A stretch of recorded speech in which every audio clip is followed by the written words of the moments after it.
ప్రతి గ్రామంలో మన ప్రపంచంలో కల్లా అత్యధిక విగ్రహాలు కలిగి ఉన్నది ఎవరంటే డాక్టర్ బిఆర్ అంబేద్కర్ గారు.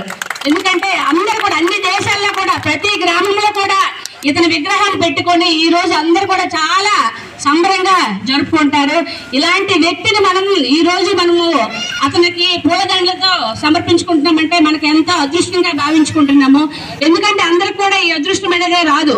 అతను ఎలాంటిదంటే ఒక దళిత కులంలో పుట్టి అనేకమైన అవమానాలు పడి ఇంత రాజ్యాంగ నిర్మాతగా ఉన్నారంటే దానికి కారణం అతను పడిన ఓర్పు, వినయం అన్ని కూడా అతని కోసం మనం చెప్పుకోవాలంటే ఈ రోజంతా కూడా సరిపోదు అనమాట.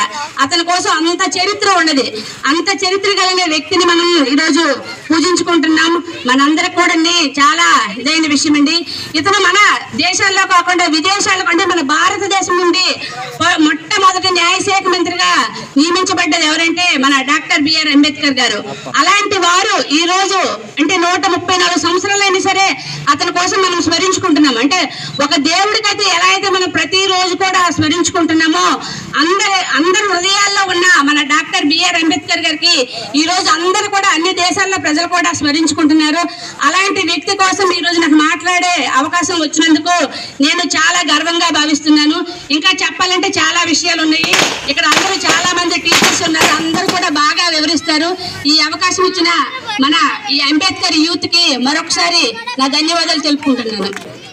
మన భారతదేశంలో కాక ప్రపంచ దేశాల్లో భారీ శిలా విగ్రహాలు కలిగి ఉన్న వ్యక్తి ఎవరంటే డాక్టర్ బిఆర్ అంబేద్కర్ అని చెప్పాలి.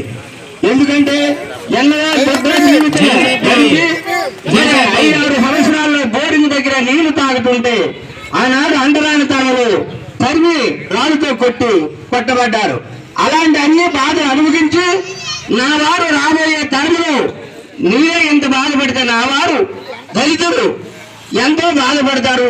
మరి వాళ్ళకు ఒక న్యాయం అనేది కల్పించాలా నేను అని అందరూ ఎన్నో అవమానాలకు భరించి ఎన్నో ఇబ్బందులకి గురయ్యి చాలా మన గురించి చాలా ప్రయాసపడ్డారు ఆనాడు.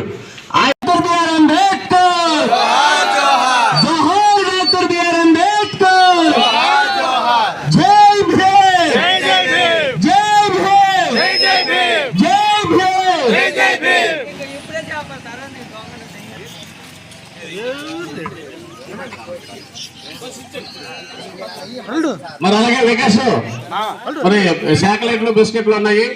అవి కూడా అందరు కూడా పంచే కార్యక్రమం చేపట్టాలి.